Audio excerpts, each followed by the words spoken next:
Hey guys, welcome back to the workshop. Today I am going to take you along on a little journey of a project that I've been wanting to do for quite a long time now, and that is to build a lawn striper for my push mower.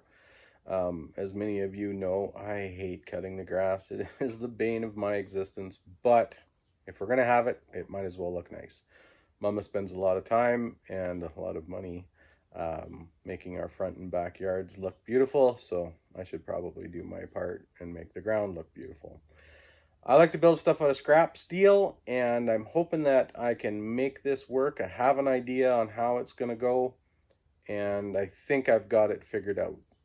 So we'll see what happens. Thanks for coming out today.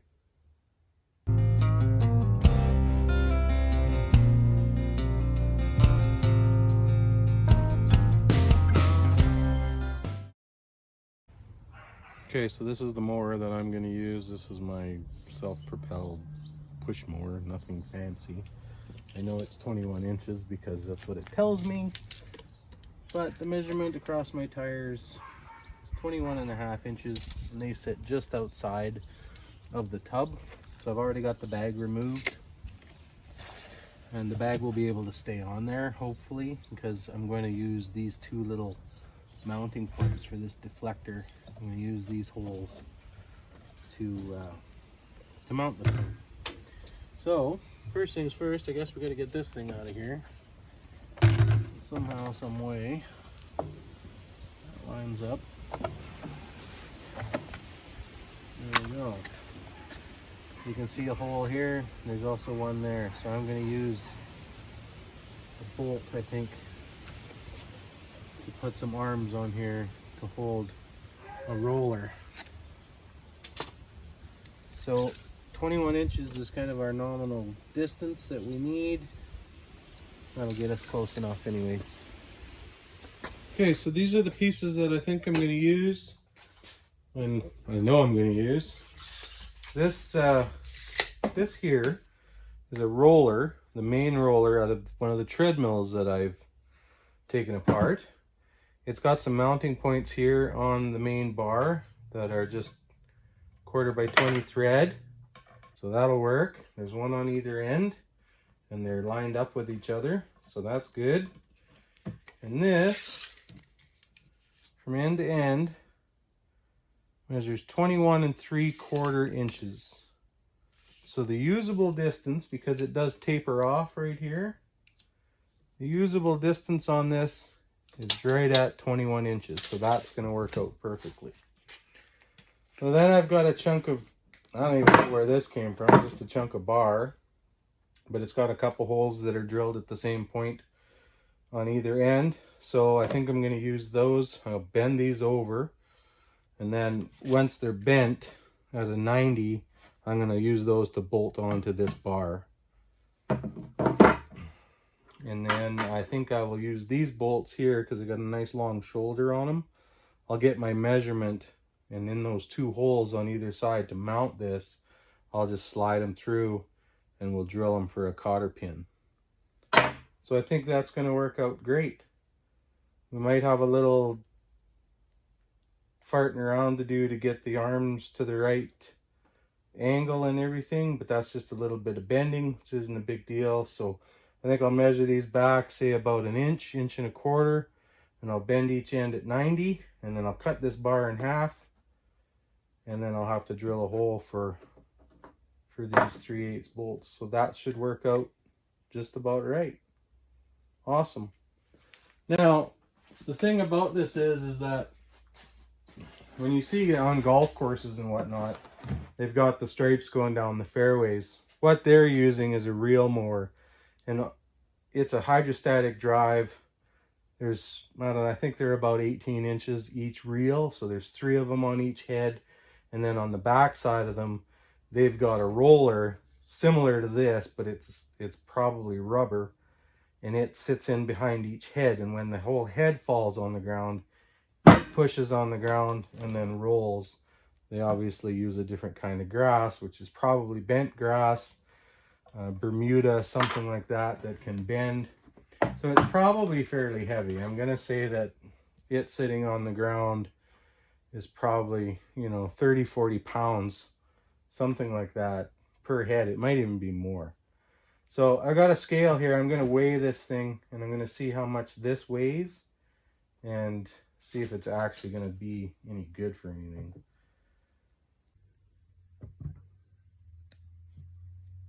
So this thing weighs 6 pounds, 11 ounces. Probably not going to be enough.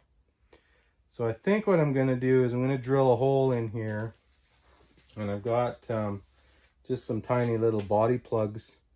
I'm going to drill a 3/8 hole in here, try and miss the bearing, and I'm going to fill this right full of sandblast cabinet sand. It's nice and fine, and I'll be able to stuff that right full, and then I'll glue this cap in here like that, and it can roll around on the ground and hopefully not fall out. Yeah, let's build this damn thing.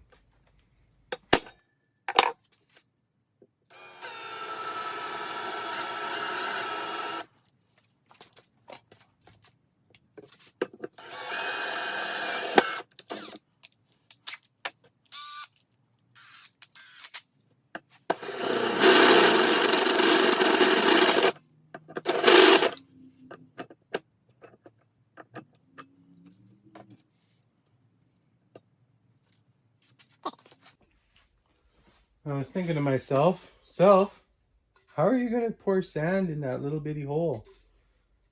So luckily I never throw anything out. I got this old chalk container. I'm just going to cut the end of this off a little bit bigger, and I'll fill it full of sand. Here's my sand here. It's just a bucket that I saved out of my blast cabinet. Oh, get that away before you cut yourself, Chris. Good golly. This is just glass bead. You can see how fine it is. So hopefully there's enough in there to fill that tube right up. And we'll go from there. But I can hear it running down in there. So I'm going to stay the course, and I'll get back to you once I got this filled up. Okay, so it took 4 of those cans to fill that tube up, and I shook it down a couple times, and you know, I didn't tamp it really well or anything like that. So now what I'm gonna do is I'm gonna use just a little bit of my 5-minute epoxy, and I'm gonna glue that cap in there real quick. Hopefully this stuff's still good. Oh yeah. Beautiful. Alright, we'll mix this up. We'll put a little dowel around here and on this cap here, the body plug. I guess it's a cap now. We'll snap it in there and let that set while we make. Should be wearing gloves for this. Oh well. For the first time I ever glued my fingers to something. A little bit like that. I'm going to just throw some tape around that, because this isn't a highly scientific process. Alright, so I got my plug epoxied in. It's nice and sturdy in there. And let's see what we gain for pounds on this thing. Come on, baby. There we go. Set that on there. So 10 pounds. 11 ounces. So we gained 4 pounds by filling that tube full of sand. That's pretty heavy. That'll be nice.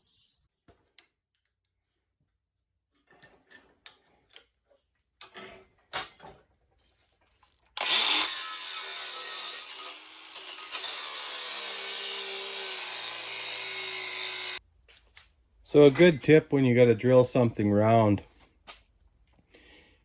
you want to center mark it, but your center mark's going to walk across the radius of this round, or your drill bit. If you try and get it on there, you might get it to start, but it's probably going to walk back and forth. It's going to be a super pain in the ass to try and get it drilled. So just grab yourself a file. Doesn't have to be a super nice one. Lock it in so that it's above the jaws just a little bit, and then just run your file through there.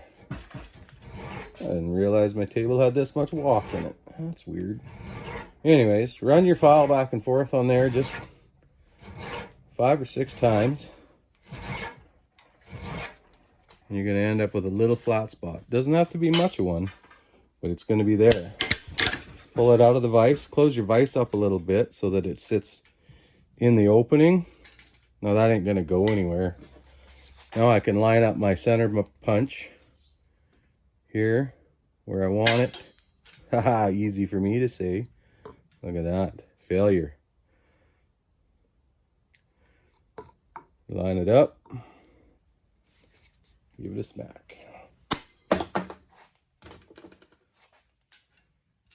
Double check it. Make sure you like where it's at. That's why you don't smash it the first time. You just try and make a mark in it. There we go. All right, that's a good mark. Now I'll take it over to the drill press and drill it out.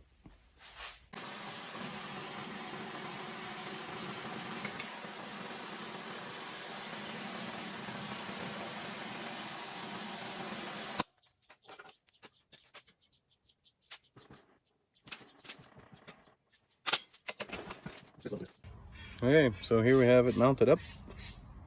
Let's take it for a spin. See what happens.